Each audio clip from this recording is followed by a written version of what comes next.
ಯುವ ನಿಧಿ ಯೋಜನೆಯ ಮತ್ತೊಂದು ಅಪ್ಡೇಟ್ಗೆ ಎಲ್ಲರಿಗೂ ಸ್ವಾಗತ.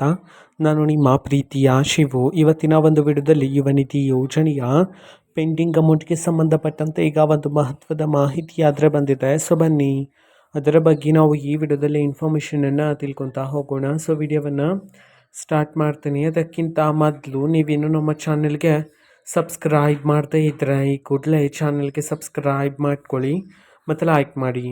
ಸೊ ಈಗ ನಾವು ಇನ್ಫಾರ್ಮೇಷನನ್ನು ತಿಳ್ಕೊತಾ ಹೋಗೋಣ. ಇವತ್ತು ಅಂತಂದರೆ ದಿನಾಂಕ 13/5/2026. ಇವತ್ತು ಯುವ ನಿಧಿ ಯೋಜನೆಯ ಪೆಂಡಿಂಗ್ ಅಮೌಂಟನ್ನು ಬಿಡುಗಡೆ ಮಾಡೋದಕ್ಕೆ ಸಂಬಂಧಪಟ್ಟಂತೆ ಇದೀಗ ಮಾಹಿತಿಯನ್ನಾದರೆ ತಿಳಿಸಿರ್ತಕ್ಕಂಥದ್ದು.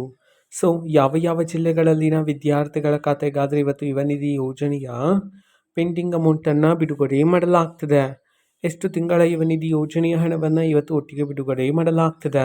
ಈ ಒಂದು ಮಾಹಿತಿಯನ್ನು ನಾವು ತಿಳ್ಕೊಳ್ಳೋದಾದರೆ ಇವತ್ತು ಕರ್ನಾಟಕದಲ್ಲಿರ್ತಕ್ಕಂತಹ ವಿದ್ಯಾರ್ಥಿಗಳಲ್ಲಿ 15 ಜಿಲ್ಲೆಗಳಲ್ಲಿನ ವಿದ್ಯಾರ್ಥಿಗಳ ಖಾತೆಗಾದರೆ ಇವತ್ತು ಯುವ ನಿಧಿ ಯೋಜನೆಯ ಪೆಂಡಿಂಗ್ ಅಮೌಂಟನ್ನು ಬಿಡುಗಡೆ ಮಾಡೋದಕ್ಕೆ ಸಂಬಂಧಪಟ್ಟಂತೆ ಮಾಹಿತಿಯನ್ನು ತಿಳಿಸಿರ್ತಕ್ಕಂಥದ್ದು. ಆ 15 ಜಿಲ್ಲೆಗಳ ಹೆಸರನ್ನು ಈಗ ನಾವು ತಿಳ್ಕೊತಾ ಹೋಗೋಣ.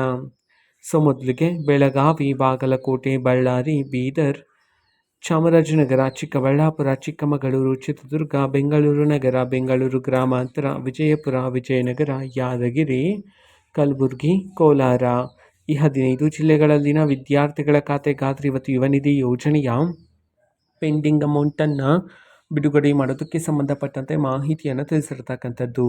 ಎಷ್ಟು ತಿಂಗಳ ಯುವ ನಿಧಿ ಯೋಜನೆಯ ಹಣವನ್ನು ಇವತ್ತು ಒಟ್ಟಿಗೆ ಬಿಡುಗಡೆ ಮಾಡಲಾಗ್ತದೆ. ಈ ಒಂದು ಮಾಹಿತಿಯನ್ನು ನಾವು ತಿಳ್ಕೊಳ್ಳೋದಾದರೆ ಸೊ ಇವತ್ತು ನಿಮಗಿನ್ನೂ ಸಹ ಗೃಹಲಕ್ಷ್ಮಿ ಯೋಜನೆಯ 3 ತಿಂಗಳಿನ ಹಣ ಬಂದಿಲ್ಲ ಅಂತಂದರೆ ಇವತ್ತು ಒಟ್ಟಿಗೆ 9,000 ರೂಪಾಯಿ ಹಣವನ್ನು ಬಿಡುಗಡೆ ಮಾಡೋದಕ್ಕೆ ಸಂಬಂಧಪಟ್ಟಂತೆ ಈಗ ಮಾಹಿತಿಯನ್ನು ತಿಳಿಸಿರ್ತಕ್ಕಂಥದ್ದು. ಓಕೆನಾ. ಸೊ ಇದು ಇವತ್ತಿನ ಒಂದು ವಿಡಿಯೋ. ಇದೇ ರೀತಿ ಇನ್ನು ಹಲವಾರು ಯೋಜನೆಗಳಿಗೆ ಸಂಬಂಧಪಟ್ಟಂತೆ ಮಾಹಿತಿ ಬಂದ ನಂತರ ಆದಷ್ಟು ಬೇಗ ನಾನು ನಿಮಗೆ ಇನ್ಫಾರ್ಮೇಷನನ್ನು ತಿಳಿಸ್ತೇನೆ. ಅದಕ್ಕೋಸ್ಕರ ಚಾನಲ್ಗೆ ಸಬ್ಸ್ಕ್ರೈಬ್ ಮಾಡ್ಕೊಳ್ಳಿ. ಮತ್ತೀಗ ನಾವು ಫೇಸ್ಬುಕ್ಕಲ್ಲೂ ಸಹ ಈಗ ವಿಡಿಯೋಸ್ಗಳನ್ನು ಅಪ್ಲೋಡ್ ಮಾಡ್ತಿದ್ದೀವಿ. ಫೇಸ್ಬುಕ್ ಚಾನಲ್ ಲಿಂಕನ್ನು ಡಿಸ್ಕ್ರಿಪ್ಷನ್ ಬಾಕ್ಸಲ್ಲಿ ಕೊಟ್ಟಿರ್ತೀನಿ. ಕ್ಲಿಕ್ ಮಾಡಿಬಿಟ್ಟು ಫಾಲೋ ಮಾಡಿ. ಓಕೆನಾ. So thank you. ಬಾಯ್.